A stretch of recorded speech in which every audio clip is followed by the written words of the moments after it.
Hello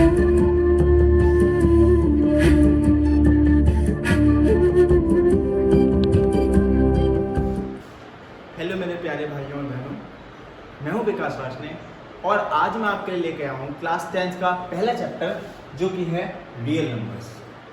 पूरी video को last से देखिएगा ताकि आपको चैप्टर बहुत अच्छे से समझ में आ जाए। ओके, स्टार्ट करते हैं रियल नंबर। देखो, रियल नंबर्स जानने से पहले हमें ये जानना ज़रूरी है कि नंबर्स क्या होते हैं। देखो, जैसे हम इंग्लिश पढ़ते हैं तो इंग्लिश में क्या होता है, अल्फ़ाबेट्स होते हैं ना, ABCD, ये सब क्या है, अल्फ़ाबेट्स हैं। जब हम हिंदी पढ़ते हैं तो हिंदी में क्या होते हैं, का, खा, गा, ये क्या है बेटा, वर्णमाला। इसी तरीके से जब हम मैथ्स की बात करते हैं तो मैथ्स में कौन आते हैं, नंबर्स आते हैं। ठीक है ना, तो यही होता है नंबर्स, यानी कि क्या कह सकते हैं कि maths is the 1 2 3 4 is the alphabets of maths, यानी numbers are the alphabets of maths. अब बात करते हैं कि ये जो नंबर्स हैं, भाई ऐसा है कि ना इंग्लिश हिंदी में तो कुछ नहीं होता, लेकिन मैथ्स के अंदर नंबर्स बहुत सारे तरीके से होते हैं। तो हम क्या करते हैं, नंबर्स को कुछ कैटेगरीज में डिवाइड कर देते हैं। क्या करते हैं, कुछ कैटेगरीज में डिवाइड कर देते हैं। दो कैटेगरी होती है हमारे पास, एक होती है रियल और एक होती है इमेजिनरी। भाई रियल नाम से मालूम पड़ रहा है, असली नंबर यानी जो रियल होंगे, और इमेजिनरी मतलब जिनको हमने सिर्फ काल्पनिक में देखा है, हम जानते हैं, हमने देखा नहीं है कभी, हाँ बस सुना है कि इमेजिनरी कुछ होता है। वैसे तो आज तक जितने भी नंबर आपने अपनी ज़िंदगी में पढ़े हैं वो सभी नंबर कैसे पढ़े हैं, रियल। इमेजिनरी ना तो आपने आज तक देखे होंगे और ना ही कभी सुने होंगे। मैं आपको बताता हूँ कि इमेजिनरी कौन से होते हैं। पहली बात तो ये, जितने भी नंबर हैं सब रियल। तो सर इमेजिनरी कौन से हैं, कैसे पहचानेंगे? बेटा, इमेजिनरी जो नंबर होते हैं वो ऐसे नंबर होते हैं कि रूट के अंदर जब नेगेटिव आ जाता है ना, रूट के अंदर -3, रूट के अंदर -2, रूट के अंदर -5, ये सारे नंबर्स होते हैं ना, ये इमेजिनरी नंबर होते हैं और उनको कॉम्प्लेक्स नंबर कहा जाता है, जो कि आप क्लास 11th में पढ़ेंगे, चैप्टर नंबर 5। ओके, अब हम बात करते हैं भाई हमें ये सब नहीं पढ़ना, हमें इसकी ज़रूरत नहीं है, ये क्लास 11th का टॉपिक है। हमें पढ़ना क्या है, हमें पढ़ना है रियल नंबर्स। ठीक है सर, रियल नंबर सारे हैं तो कौन से, कैसे, देखते हैं ज़रा। सबसे पहला जो नंबर आता है वो होता है नेचुरल।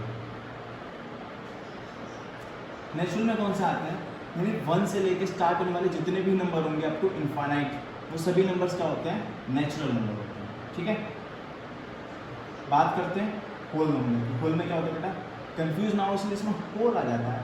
ये क्या है, होल, जीरो, यानी 0 से स्टार्ट होने वाले जितने भी नंबर होते हैं वो सभी कैसे होते हैं, होल नंबर। फिर आता है इंटीजर्स। जब हम छोटे बच्चे थे हमसे तो पूछता था, बेटा सबसे छोटा नंबर बताओ, हम क्या कहते थे, 0, जबकि 0 is not the smallest number. Smallest number अभी तक पता ही नहीं चल पाया क्योंकि वो भी -infinity होता है, मतलब पता ही नहीं है हमको। -infinity, -5, -4, -3, 0, बहुत सारे नंबर होते हैं अप टू इनफाइनाइट। और आपको पता है कि 0 से नीचे वाले जितने भी नंबर होते हैं वो सब नेगेटिव इंटीजर्स होते हैं, 0 से ऊपर वाले सभी नंबर्स पॉजिटिव इंटीजर्स होते हैं। डिवाइड किया गया इंटीजर्स को फर्दर। आगे बात करते हैं इवन नंबर। या इवन नंबर कौन से होते हैं, the number which are divisible by 2, divisible by 2, यानी ऐसे नंबर जो कि 2 से डिवाइड हो जाते हैं, उन नंबर को क्या कहते हैं, इवन नंबर। 2, 4, 6, बहुत सारे नंबर होते हैं। अच्छा, और नंबर कौन से होते हैं, और नंबर वो होते हैं which are not divisible by 2, okay, जो कि 2 से डिविजिबल नहीं हो पाते हैं, उनको क्या कहते हैं, और नंबर, यानी 1, 3, 5, बहुत सारे। इसके बाद बात करते हैं हम प्राइम नंबर। अच्छा, इनको जो है ना, इनको नेचुरल, होल और इंटीजर्स को एक अलग टैब से डिवाइड किया गया है। देखो, हमने इसको ऐसे नंबर लाइन पे भी समझ सकते हैं, 0, 1, 2, 3 up to infinite, -1, -2, -3 up to -infinite. भाई 1 से लेके जितने भी नंबर थे वो सब क्या थे, नेचुरल नंबर। 0 को इंक्लूड किया तो क्या बन गए, होल नंबर, और नेगेटिव नंबर को भी इंक्लूड कर दिया तो क्या बन गए, इंटीजर। इंटीजर का मतलब होता है z से रिप्रेजेंट किया जाता है इसको। ठीक, चलिए तो अब बात करते हैं प्राइम नंबर की। बेटा प्राइम नाम का मतलब क्या होता है? प्राइम मतलब मुख्य, बहुत ज़्यादा जो हेड पे होता है उसको प्राइम कहते हैं। प्राइम का मतलब राजा होता है, ठीक है। तो एक बात बताइए कि राजा को मारने वाला कौन होता है? राजा को कौन मार सकता है? या तो वो खुद अपने आप को मार ले, चाकू लेके वो मार लिया, या फिर भगवान। सबका मालिक एक, यानी कि भगवान एक होता है। यानी हमारी मैथ्स के अंदर भगवान यानी गॉड को वन कहा जाएगा। याद रख लेना, अब हम जितने भी जहाँ पे भी वन की बात करेंगे वहाँ मतलब क्या होगा? गॉड यानी कि वन, ठीक है। आगे बहुत आगे तक बताएंगे आपको प्राइम गॉड क्या होता है। प्राइम नंबर यानी कि ऐसे नंबर जो कि डिविजिबल होंगे, मतलब जिनको मारने वाला, जिनको काटने वाला कौन होगा? या तो वो खुद होगी डिविजिबल बाई वन और इटसेल्फ, यानी कि या तो वो खुद होंगे या फिर भगवान होगा। वन मतलब गॉड, ठीक है। एग्जाम्पल देखो जरा, मैंने कहा टू कैसा नंबर है भाई? इसको मारने वाला या तो टू है, यानी या तो सिर्फ और सिर्फ टू से डिविजिबल हो सकते हैं या फिर वन से डिविजिबल हो सकते हैं। बात करें थ्री की तो क्या होगा? थ्री से डिविजिबल या फिर वन से डिविजिबल। बात करें फाइव की तो फाइव से डिविजिबल या फिर वन से डिविजिबल। और देखो 7, 11, 13 सब क्या है? ये प्राइम नंबर है, यानी कि सिर्फ और सिर्फ वन से डिविजिबल होते हैं और खुद से डिविजिबल होते हैं। यानी इनके दो ही फैक्टर होते हैं। कितने होते हैं बेटा? दो फैक्टर, ठीक। एग्जाम्पल बहुत सारे हैं,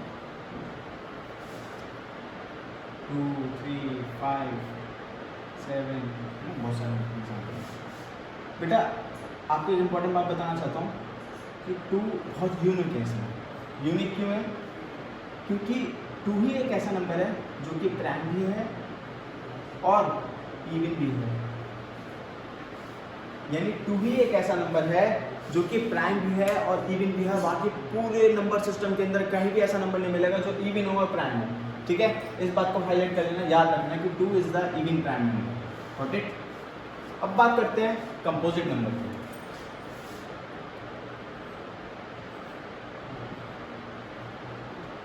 कंपोजिट क्या है? तो प्राइम का उल्टा, यानी सैनिक को कौन मार सकता है? सैनिक को जब लड़ने जाते हैं, आपस में लड़ाई हुई, कितना होता है? सैनिक ने मार दिया, एक राजा ने मार दिया, भगवान ने मार दिया। यानी कि सैनिक को, यानी कंपोजिट को डिवाइड करने वाले 2 से ज़्यादा लोग हो सकते हैं, 2 से ज़्यादा फैक्टर हो सकते हैं, हैविंग मोर देन 2 फैक्टर्स।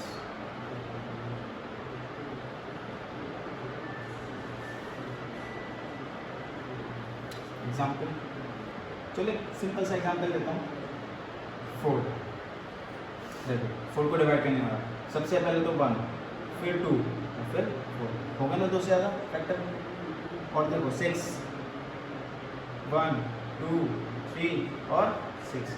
बात करें और 10, 12 को देखो 1, 2, 3, 4, 6 एंड खुद 12, यानी कि 12 के कितने सारे फैक्टर हो गए, ठीक है। इसीलिए नंबर को क्या बोला जाता है? Composite number. इतना कॉपी कर लीजिए, फिर मैं आपको बताता हूँ कि कोप्राइम नंबर क्या होता है, ठीक है। इसको कॉपी करिए।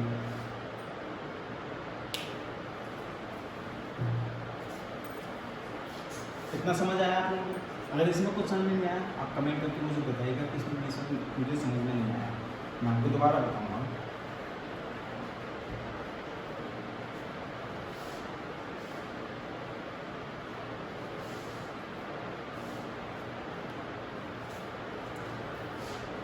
अब बात करते हैं कोप्राइम नंबर की। कोप्राइम नंबर क्या होता है?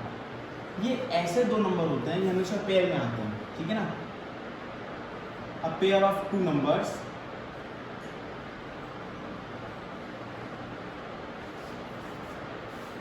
Having common factor as 1।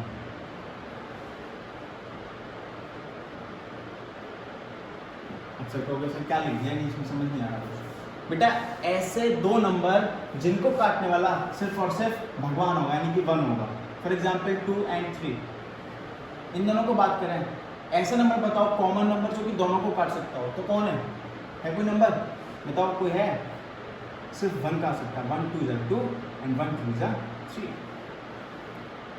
5 और 7, 11, 13 ये सब कैसे नंबर है? ये कोप्राइम नंबर है, यानी कि इनका HCF सिर्फ और सिर्फ 1 होता है। इनका HCF क्या होता है बेटा? सिर्फ और सिर्फ 1 होता है। ऐसे नंबर को बोला जाता है कोप्राइम नंबर। होप कि आपको कोप्राइम नंबर समझ आया होगा। ठीक, अब मैं बात करता हूँ आगे नंबर की, जो कि बहुत इंपॉर्टेंट है। पूरे का पूरा चैप्टर बना हुआ है इस नंबर के ऊपर। वो है रेशनल नंबर। क्या बेटा? Rational number. रेशनल नंबर बड़ा खराब सा लगता है, समझ नहीं आता, मेरे को समझाता है। A number which can be written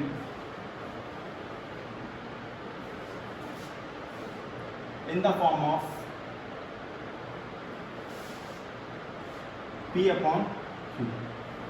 ठीक, दो शर्तें हैं इसकी। क्या?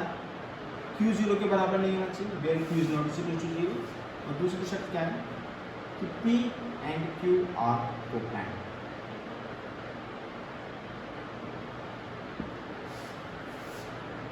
देखो भाई, एक नंबर जिसको आप P अपॉन Q की फॉर्म में लिख सकते हो, जहाँ पे Q 0 के बराबर नहीं होना चाहिए, यानी कि जो डिनोमिनेटर है वो 0 ना हो। और दूसरी शर्त कि P and Q are coprime, यानी P and Q कोप्राइम होनी चाहिए। पूरा डिवाइड करना पड़ेगा, पहले आप चेक करना पड़ेगा कि P और Q जो आप लिख रहे हैं, चलो समझाएंगे कि उसको पहले आप पूरा फैक्टराइज करके देखेंगे, बिल्कुल सिंपलेस्ट फॉर्म में लाने के बाद फिर चेक करेंगे कि P and Q कोप्राइम है या नहीं। ठीक, देखो जरा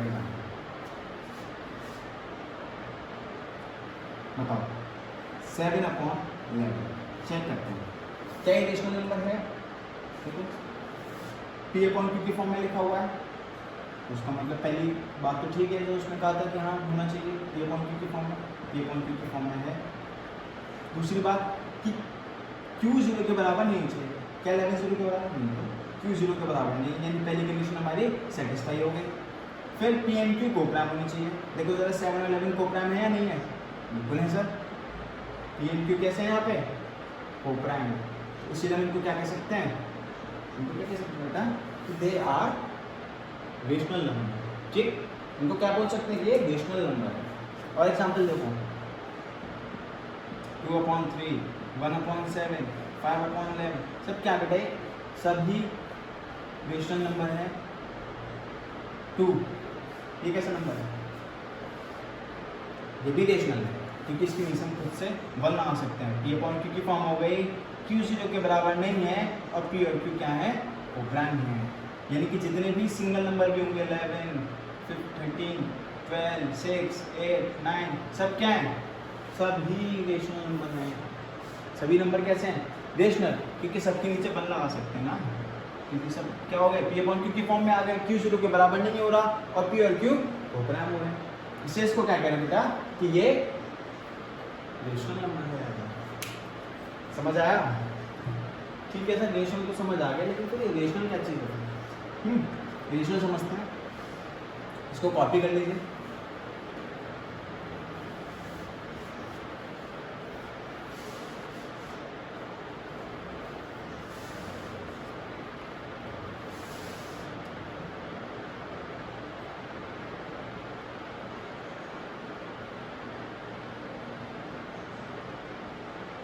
रेशनल नंबर देखो भाई, सिंपल से इसकी डेफिनेशन ये है कि जो रेशनल नहीं है वो इरेशनल है। Numbers which are not rational, इसकी कोई परफेक्ट डेफिनेशन नहीं है। इसकी डेफिनेशन यही होती है कि जो नंबर रेशनल नहीं होंगे उनको रेशनल की कैटेगरी में रख दिया जाएगा। ठीक है, अब जरा देखते हैं कि कोई कौन से नंबर रेशनल नहीं होंगे। हमने अब तक जितने भी नंबर थे कि सब रेशनल ही हो रहे थे, 1 2 3 4 से लेकर इनफाइनाइट तक, नेगेटिव से लेकर माइनस इन्फिनिटी से लेकर प्लस इन्फिनिटी, सारे नंबर कैसे होंगे? रेशनल हो जाएंगे। तो इरेशनल कौन से होंगे फिर? देखो जरा, मैंने कहा √2 कैसा नंबर है? इरेशनल। क्यों है सर? एक बात बताइए, इसके नीचे तो हम 1 लगा सकते हैं, तो ये भी तो P अपॉन Q की फॉर्म में बन रहा है। और जब ये P अपॉन Q की फॉर्म है, Q 0 के बराबर नहीं है, और P और Q कोप्राइम है, क्या कोप्राइम है? नहीं। P and Q are not co-prime here. यहाँ पर P और Q co-prime नहीं है, इसीलिए ये रेशनल नंबर नहीं है। बात समझ आ रही है आपको? ये रेशनल नहीं है। क्यों नहीं है? क्योंकि P अपॉन Q की फॉर्म में तो है, Q 0 के बराबर भी नहीं है। जो हमारी कंडीशन थी कि Q 0 के बराबर नहीं होना चाहिए, ऐसा भी नहीं कि Q 0 आ रहा हो, Q 0 के बराबर भी नहीं है। तो फिर क्या दिक्कत है? दिक्कत ये है कि P Q कोप्राइम नहीं है। कोप्राइम क्यों नहीं है? क्योंकि तो को 1 और √2 के लिए कितनी होती है? 1.414, आगे बहुत आगे तक होती है। अब जरा इसको डिवाइड करके चेक करो भाई, 1.414 अपॉन 1, क्या इन दोनों को काटने वाला 1 है? नहीं है बेटा, क्योंकि जब आप इसको डिवाइड करोगे तो 1.414 टाइम्स ही जाएगा कि नहीं? और डेसिमल में नंबर जा रहा है, इसका मतलब ये थोड़ा है कि ये परफेक्टली डिविजिबल हो रहा है। आई बात समझ? तो परफेक्टली डिविजिबल कब बोला जाता है? जब वो होल नंबर में डिवाइड हो जाए, मतलब कि डेसिमल ना है बीच में। अब ऐसे तो मैं कह सकता हूँ कि ना 3 डिविजल बाई 2, कैसे? क्योंकि 2 बन जाए 2 आया 1.2 हो गया सर डिविजिबल। क्यों हो गया भाई? डेसिमल में आ रहा है, ये डेसिमल में नहीं चाहिए होता हमको, किसमें चाहिए? ये होल ही डिवाइड होता है, मतलब कि यहाँ पे डेसिमल नहीं है क्वेश्चन में। ऐसे क्या हो रहा है? जब हमने 1.414 को डिवाइड किया तो क्वेश्चन में डेसिमल आ रहा है, इसीलिए हम ये नहीं कह सकते कि 1 इसका HCF है। और जब 1 इसका HCF नहीं है, इसका मतलब ये कोप्राइम नहीं है, और कोप्राइम नहीं है तो फिर ये रेशनल नंबर नहीं है, और रेशनल नहीं है तो इरेशनल नहीं है। कैसा बेटा? इरेशनल है। आई बात समझ? क्लियर हुआ? यानी कि हम एक कंक्लूजन कर सकते हैं कि जो ऐसे नंबर होंगे रूट के अंदर, अक्सर कहोगे सर √4, बेटा √4 परफेक्ट स्क्वायर है, और आप √4 को सॉल्व करोगे तो 2 आ जाएगा, 2/1, ये तो होगा ना रेशनल।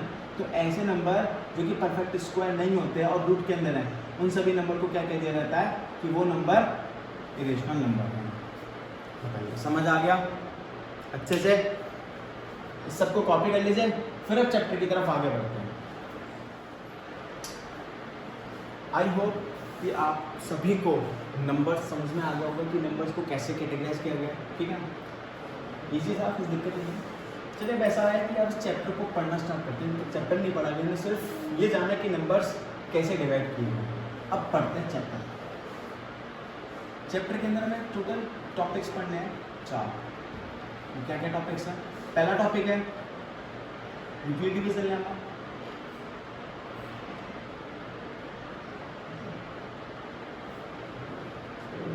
दूसरा टॉपिक है fundamental theorem of arithmetic.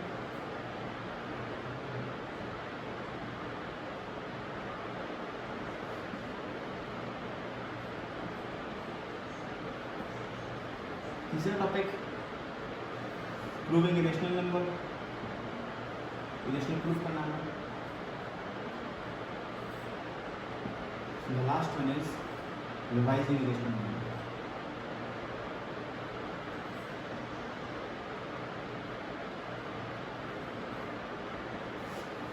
Decimal expansion जिसमें चेक करना है।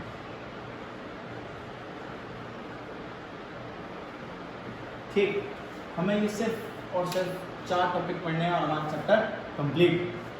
चलिए एक एक करके स्टार्ट करते हैं। सबसे पहला टॉपिक है हमारा यूक्लिड डिवीजन लेमा। ठीक, इसको नोट डाउन कर लेना, थोड़ा इजी हो जाएगा पढ़ना। सबसे पहला टॉपिक क्या हमारा? Euclid division lemma.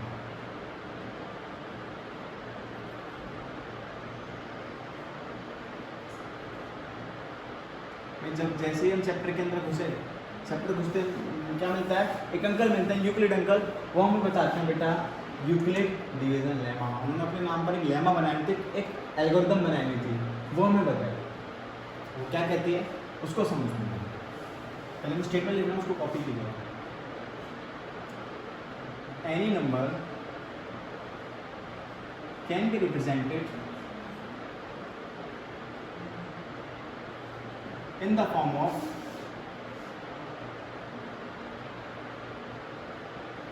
a is equals to bq plus r, ठीक, where r lies between 0 to b। Are की जो वैल्यू है वो कहाँ से लाई करती है, 0 से लेके बी तक। अभी है क्या चीज़ को समझते हैं जरा, ठीक है।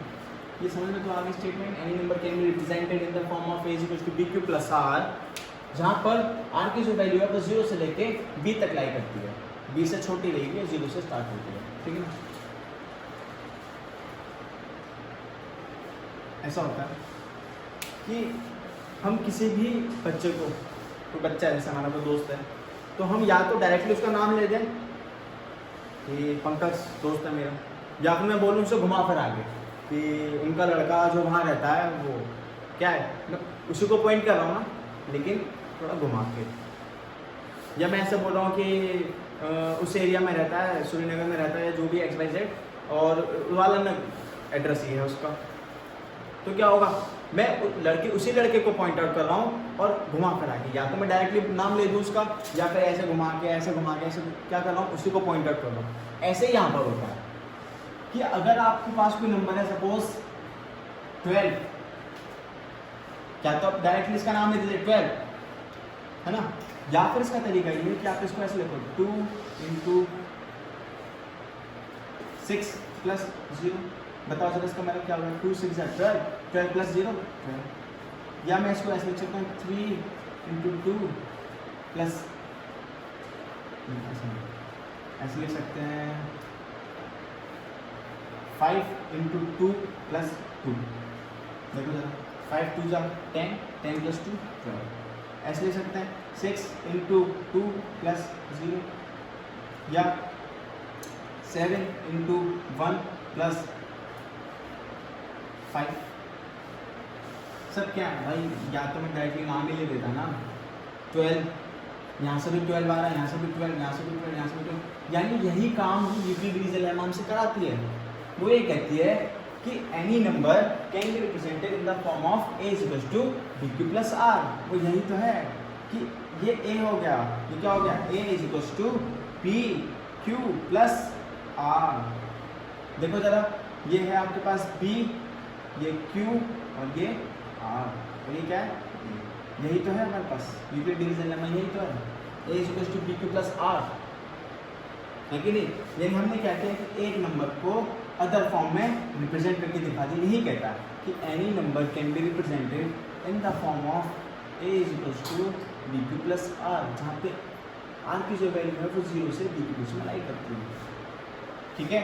इतना समझ आ गया कि ये डिवीजन लेमा क्या कहती है। यही सिंपल सी बात है ना, किसी भी नंबर को आप ऐसे इस फॉर्म में लिख सकते हो, किसी भी फॉर्म में आप लिख सकते हो, है ना।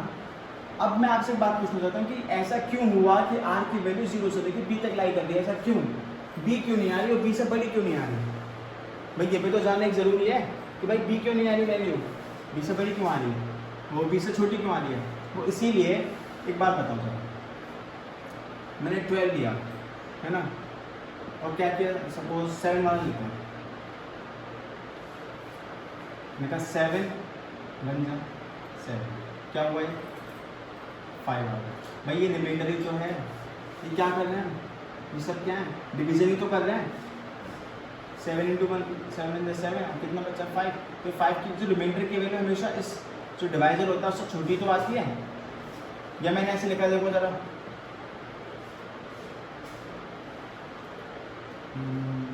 2 × 3 = 6, 12 में 6 सर आ तो गया बड़ा, पागल बना लो उनको, आ तो रहा है। आर की वैल्यू बी से बड़ी आ रही है, बी है ना, आर की वैल्यू बी से बड़ी आ रही है, ऐसा हो तो रहा है सर, आप ऐसा क्यों कह रहे हो कि बी आर की वैल्यू बी से छोटी आई है। इसीलिए क्योंकि अगर आपने ऐसा किया इसका मतलब है कि आपको डिवीजन नहीं आता। क्यों नहीं आता, कि 2 3 से 6 क्यों डिवाइड कर दो, डायरेक्टली 2 6 से 12 क्यों डिवाइड कर सकते। आई बात समझ। यानी एक बात याद रखनी कि रिमाइंडर कभी भी डिवाइडर से बड़ा नहीं आता है। अगर रिमाइंडर डिवाइडर से बड़ा हो रहा है इसका मतलब क्या है कि आपका डिवीजन मेथड गलत है, आपको डिवाइड करना नहीं आता, पहले वो सीखना पड़ेगा आपको। यानी सिंपल सी बात है तो कि रिमाइंडर हमेशा डिवाइडर से छोटा आता है और 0 से बड़ा आता है। नेगेटिव तो नहीं आ सकता ना रिमाइंडर, 0 से बड़ा या 0 के बराबर।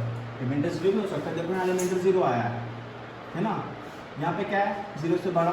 लेकिन कभी भी ऐसा नहीं हुआ कि इन b जो है, ये b जो लिख रहे हैं इनसे बड़ा आया हो, ठीक है। इतना क्लियर हुआ आप लोगों को? इतना कॉपी कर लीजिए फटाफट। देखिए भाई, हम अगर कोई भी काम करते हैं तो उसका कोई ना कोई एक मकसद होता है।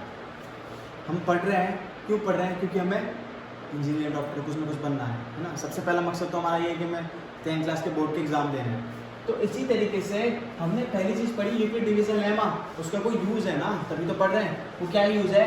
सबसे पहला तो HCF, ये हमें HCF फाइंड करने में हेल्प करता है। HCF मतलब हाईएस्ट कॉमन फैक्टर। और दूसरी बात, क्वेश्चन बेस्ड ऑन प्रूफ, जो कि हमारे एनसीईआरटी की पहले एक्सरसाइज में वो सॉल्व कराने में हेल्प करता है, इसीलिए हमने यूक्लिड डिवीजन लेमा पढ़ा है। आई बात समझ? तो एक एक करके दोनों एप्लीकेशन को अप्लाई करते हैं। कैसे होगा देखिएगा। सबसे पहली एप्लीकेशन है HCF। HCF का मतलब जानते हो? Highest common factor.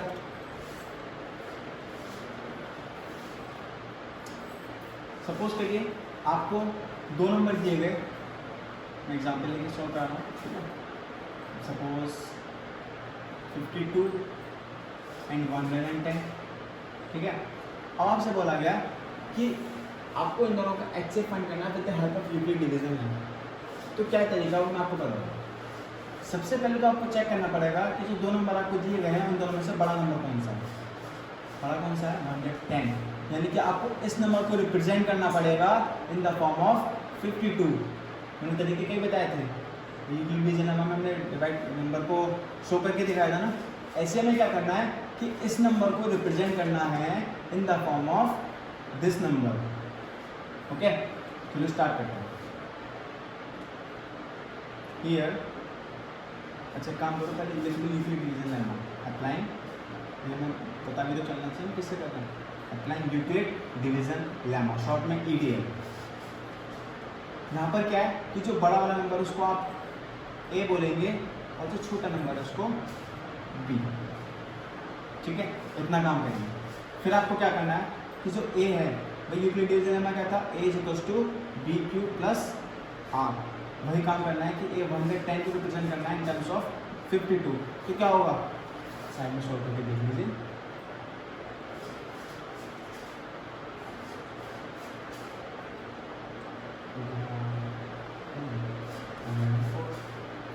कितना बचाइए?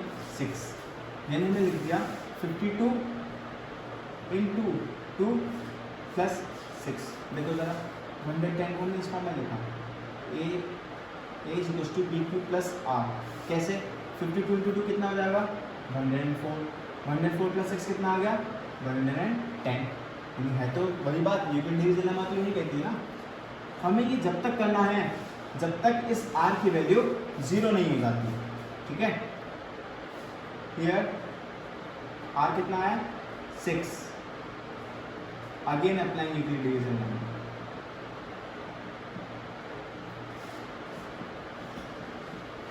अब क्या करना है? अब B वाले को करना है, यानी 52 जो लिखा हुआ है उसको सॉल्व करना है इन टर्म्स ऑफ 6। तो क्या करेंगे? 6 × 2, फिर से चेक कर लीजिए।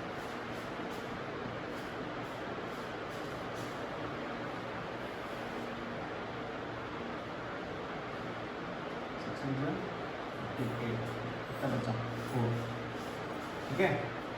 फिर से किया तो क्या हुआ? 6 × 8 + 4, कैलकुलेटर 0 आया। हियर R = 4, दोबारा करना पड़ेगा। Again apply Euclid division lemma.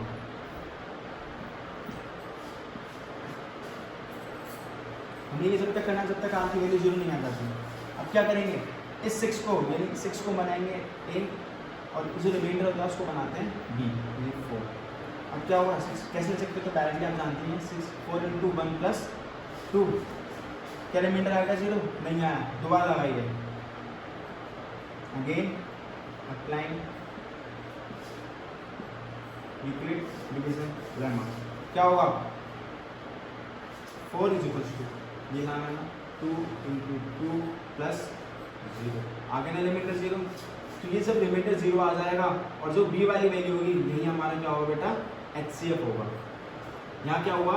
Here R = 0, therefore HCF कितना हो गया? 2। तो समझ आया? अभी एक और एग्जांपल लेते हैं, पहले इसको अच्छे समझिए। सबसे पहले काम क्या करना है कि जो दो नंबर है उन्हें ये चेक करना है कि बड़ा कौन सा है। जो बड़ा होगा उसको ए बनाएंगे, जो छोटा होगा उसको बी बनाएंगे। फिर लगाएंगे यूक्लिड डिवीजन लेमा, वही जो हम कर रहे हैं 110 × 52 × 2 + 6। जब तक रिमाइंडर 0 नहीं आता तब तक हमें ये प्रोसेस चलाना पड़ेगा। आर की वैल्यू 6 आई, दोबारा यूक्लिड डिवीजन लेमा लगाया और जो बी वाली वैल्यू है उसको ए बना लेते हैं, जो रिमाइंडर है उसको उससे डिवाइड करते हैं कि 6 × 8 + 4 आ गया। फिर दोबारा से ये काम किया, दोबारा जब तक आर की वैल्यू 0 नहीं आई तब तक हमने चलाते रहे। और फाइनली जब आर की वैल्यू 0 आई तब हमने चेक किया कि बी की वैल्यू क्या है, और बी की वैल्यू जो होती है वही हमारा HCF होता है। क्या आपने पहले कभी ये पढ़ा है? नहीं पढ़ा बेटा, पढ़ा बस मैंने। देखो कि कभी ऐसा नहीं किया था, ऐसे HCF फाइंड नहीं किया कभी। 52 × 2 कितना है 104 बचा रिमाइंडर 6, 3 में तो आगे नीचे रख देते 52 को। याद करो, याद आ रहा है? 6 × 8 कितना हुआ 48, क्या बचा 4।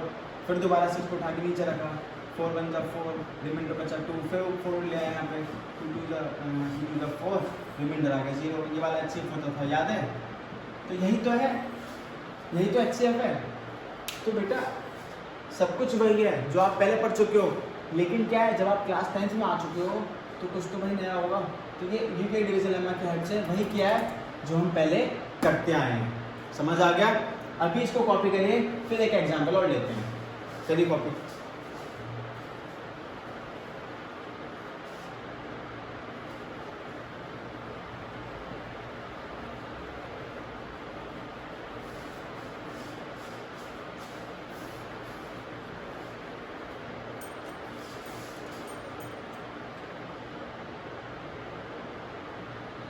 सपोज 60 × 200, सिंपल सा।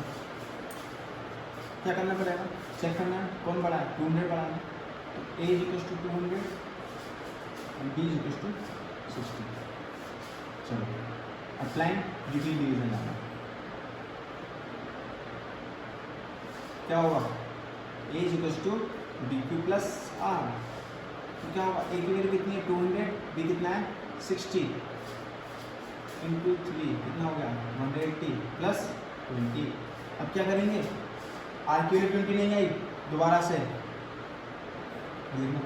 Here R is not equal to 0, यानी R की वैल्यू 0 नहीं आई, यानी R 20 है। तो क्या होगा? Again applying Euclid division lemma.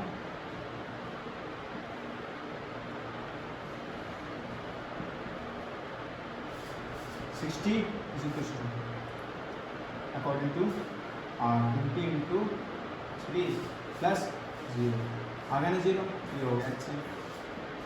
कितना आ गया HCF? HCF = ये तो सिंपल था बात। समझ आया? समझ आया बेटा कि HCF कैसे फाइंड करना? क्लियर हुआ? इतना कॉपी करिए। चलिए स्टार्ट करते हैं अपनी दूसरी application, question based on proof. अभी कैसे क्वेश्चन देके प्रूफ करना है उसको समझते हैं। उसको समझने से पहले मैं आपको एक बात बताऊं कि एक छोटी सी टॉपिक है, छोटा सा। क्या है कि एक बात बताइए, मैंने लिखा नंबर कोई Q, और मैं आपसे पूछता हूँ बताओ ये इवन है या ऑड है? आप डिसाइड नहीं कर सकते बेटा, क्योंकि ये इवन भी हो सकता है और ये ऑड भी हो सकता है, दोनों ही हो सकता है ना। अब मैंने क्या किया, इसमें 2 का मल्टीप्लाई कर दिया, यानी 2Q लिखा। अब मैं आपसे पूछूँ तो आप क्या कहेंगे? अब ये इवन हो गया, क्योंकि Q की वैल्यू कुछ भी रखो, कैसा है ये 2 से डिविजिबल होता है। 1 2 3 4 कुछ भी रख के देख लो, कैसा नंबर बनेगा अब ये इवन। अब अगर मैंने यहाँ पे 2Q + 1 लिखा तो ये कैसा नंबर था? ये इवन। इवन में 1 ऐड करने का कैसा बन जाता? ऑड। यानी कैसा हो गया? अगर मैं 2Q + 2 करूँ, यानी 2 ऐड करूँ तो क्या होगा? फिर से इवन। 2Q + 3 ऐड करूँ तो फिर से ऑड। ऐसे चलता है। आई बात समझ? अब अगर मैं आपसे भाई Q इवन ऑड नहीं पता था, 2Q बोलो तो इवन था, इवन में 1 ऐड किया तो ऑड, फिर 1 ऐड किया इवन, फिर 1 ऐड किया ऑड, फिर 1 ऐड किया इवन, ऐसे चलता रहता है। अब अगर मैंने बोला 3q, अब मैं आपसे पूछूं कैसा नंबर है, और नहीं, क्यों? क्योंकि अगर q की वैल्यू 1 लगाओगे तो क्या होगा 3 आए, और 2 लगाओगे तो 6 आए। यानी अब भी हम डिसाइड नहीं कर सकते कैसे नंबर हो गए, ये इवन भी हो सकता है और ये ऑड भी हो सकता है, ठीक है। अब मैं आपसे कहूँ 4q, अब ये इवन होगा भाई, कैसा होगा, इवन होगा, यानी q इवन और दोनों, 2q में इवन, 3q में इवन और दोनों, 4q में इवन, 5q में इवन और दोनों, ठीक है। ऐसे चलता है, ये बात समझ आ गई। अब बढ़ते हैं अपने क्वेश्चन की तरफ। क्वेश्चन क्या है, कैसे क्वेश्चन आपको एनसीईआरटी में मिलेंगे वो देखिए।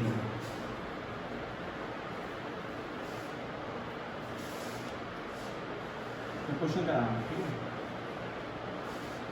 so that any positive even integer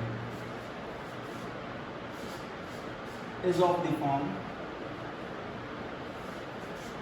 6q plus 2 and 6q plus 4। ऐसे क्वेश्चन आपको एनसीईआरटी में मिलेंगे। अब जरा चेक करते कैसे। देखो सबसे पहली बात ये कहना क्या चाहता है कि प्रूव करिए कि कोई भी पॉजिटिव इवन इंटीजर होगा वो इस फॉर्म में मिलेगा। अब बात आ रही है फॉर्म की, तो फॉर्म कहाँ पर आती है हमारी, फॉर्म किस फॉर्म में रिप्रेजेंट कहाँ करते हैं, यूक्लिड डिवीजन लेमा में, वही तो किया था। तो ऐसे ही हमें क्या करना पड़ेगा कि पहले किसी पॉजिटिव इंटीजर को अपनी तरफ से a मान लें या कुछ भी xyz मान लें। क्या करेंगे, let any positive integer be a, अब लगाते हैं यूक्लिड डिवीजन लेमा।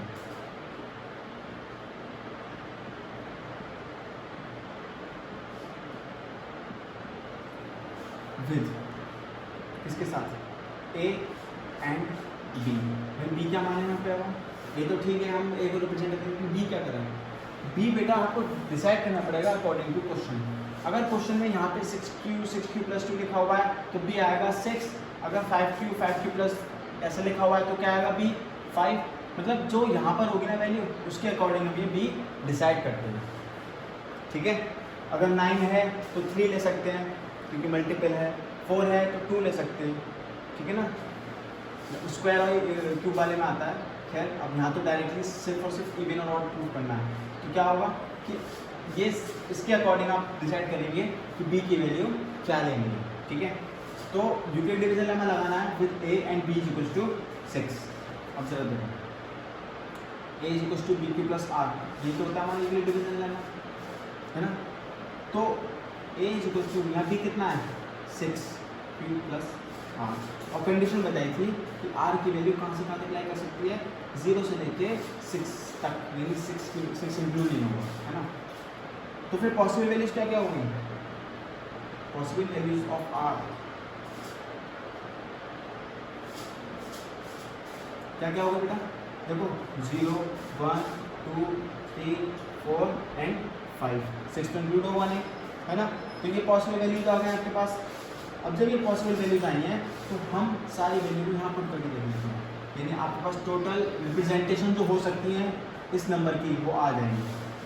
सबसे पहले तो होंगे 6q plus 0, 6q plus 1, 6q plus 2, 6q plus 3, 6q plus 4 and 6q plus 5।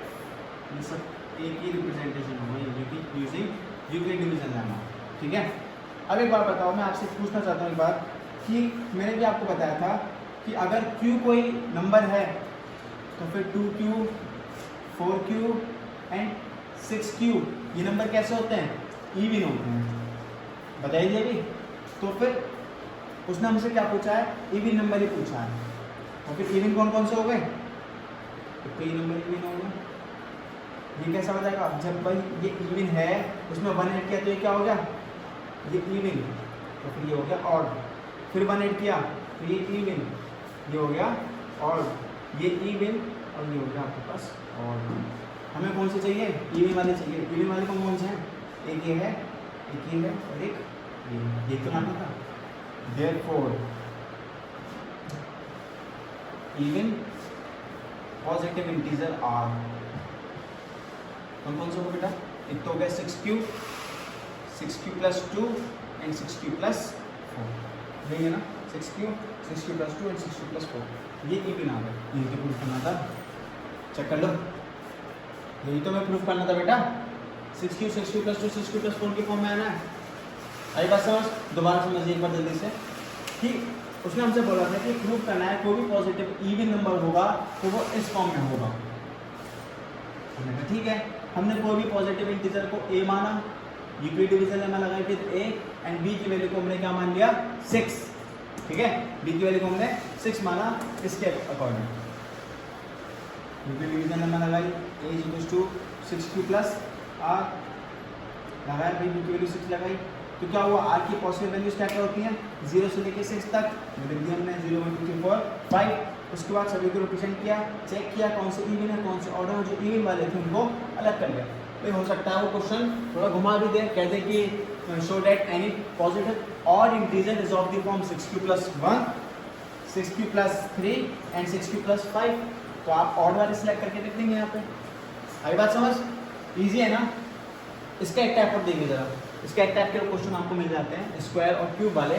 Square आपको स्क्वायर मैं बताऊंगा आपको, क्यूब आपको खुद करना पड़ेगा। ओके, तो मैं आपको होमवर्क में देता हूँ, आपको खुद करना है। ट्राई कीजिएगा, नहीं समझ में आए आप मुझे कमेंट बॉक्स में डालिएगा तो मैं आपको उसकी अलग से वीडियो बना के आपको सेंड कर दूँगा। चलिए भाई एक एग्जाम्पल और लेते हैं। Show that square of any positive integer is of the form 3m and 3m plus 5। Simple सा है, बड़ा इजी लगा देखने में। क्या होगा? सबसे पहले आपको क्या डिसाइड करना पड़ेगा? Let any positive integer be a मान लो। ठीक है, पॉजिटिव इंटीजर ए हो गया तो क्या होगा? यूक्लिड डिवीजन में लगाएंगे विद इसके साथ a and b equals to b कितने लगना है?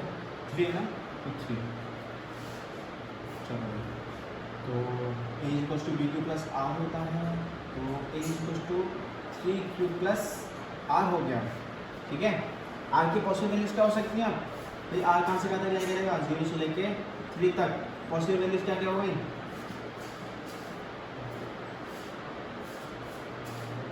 क्या होगी बेटा? 0 1 एंड 2। ये 3 पॉसिबल वैल्यूज हैं आपके पास। ठीक है, अब एक एक करके तीनों वैल्यू को पुट करते हैं। ठीक है, केस 1 क्या है? सबसे पहले r की वैल्यू 0 रखिए, 0 रखिए तो क्या होगा? a equals to 3q plus 0। क्या हमारा काम हो गया? इतना नहीं हुआ। वहाँ इवन और पूछ रहा था, यहाँ क्या पूछ रहा है? स्क्वायर। क्या पूछ रहा है बेटा? स्क्वायर। अब आपको क्या करना पड़ेगा? ये जो नंबर आपके पास आया है इसका स्क्वायर करके शो करना पड़ेगा। Squaring both side, squaring both side. क्या होगा? a का स्क्वायर क्या होगा? a square. 3 का क्या होगा? 9q square. अब एक काम करिए, उस फॉर्म में लेके आना है तो भाई 9q यहाँ पे 3 कॉमन ले लीजिए, अंदर क्या बच गया? 3q square. इस पूरे पार्ट को m मान लीजिए, 3q square is equals to m। तो क्या होगा बेटा? a square is equals to 3। देखो इसी फॉर्म में तो लेके आना था, आ गया। ठीक है, अब केस 2 क्या होगा? भाई r की वैल्यू हम मानेंगे 1। हमने 1 मानी तो a is equals to 3q plus 1। Again squaring both side, a square is equals to, अब 3q प्लस 1 का स्क्वायर कैसे किया जाएगा? With the help of a plus b का होल स्क्वायर का formula. a square is equals to square का formula लगाएंगे तो a square plus b square plus 2ab यानी 2 3 6q। ठीक है ना? अब एक काम करिए, इसको स्टैंडर्ड फॉर्म में कर लीजिए, 9q square plus 6q plus 1। अब देखो इसमें से कुछ कॉमन आ सकता है, ये सब आ सकता है। क्या कॉमन आ रहा है? इसमें से हम 3 कॉमन ले सकते हैं। तो क्या हो जाएगा? भाई 3 कॉमन लिया तो 3q स्क्वायर प्लस 2q अंदर जाएगा प्लस में। इस पूरी वैल्यू को फिर से m मान लीजिए, जो भी अंदर बच रहा है ना कबाड़ा वाला सब उसको क्या मान लो आप? m मान लो। 3q स्क्वायर प्लस 2q को m मान लो, तो क्या होगा बेटा ये 3m प्लस 1, ए स्क्वायर किस फॉर्म में आ गया 3m प्लस 1। केस 1 क्या हुआ, ए स्क्वायर 3m आया, केस 2 ए स्क्वायर 3m प्लस 1 आ गया। अभी केस 3 भी शो करना, अभी केस 3 भी तो करके दिखाना पड़ेगा। क्या होगा बेटा case 3 when r is equals to 2, a is equals to 3q plus 2, ठीक है। सॉल्व करिए जरा, स्क्वायर करेंगे, ए स्क्वायर डायरेक्टली स्क्वायर कर रहा हूँ मैं direct, 9q square plus 4 plus 2 3 6 12, ठीक है। इतना समझ आया। अब इसको फिर से स्टैंडर्ड फॉर्म में करिए जैसे मैंने वहाँ किया था। अब कुछ कॉमन कैसे आए भाई, जब तो 4 आ रहा था कि हमें 1 चाहिए, है ना। तो अब काम करते हैं, थोड़ा ब्रेक करते हैं इसको ऐसे लिखते हैं 9q square plus 12q plus 4 को मैं लिखता हूँ 3 प्लस 1। अब इसमें से 3 को माना सकता है ना,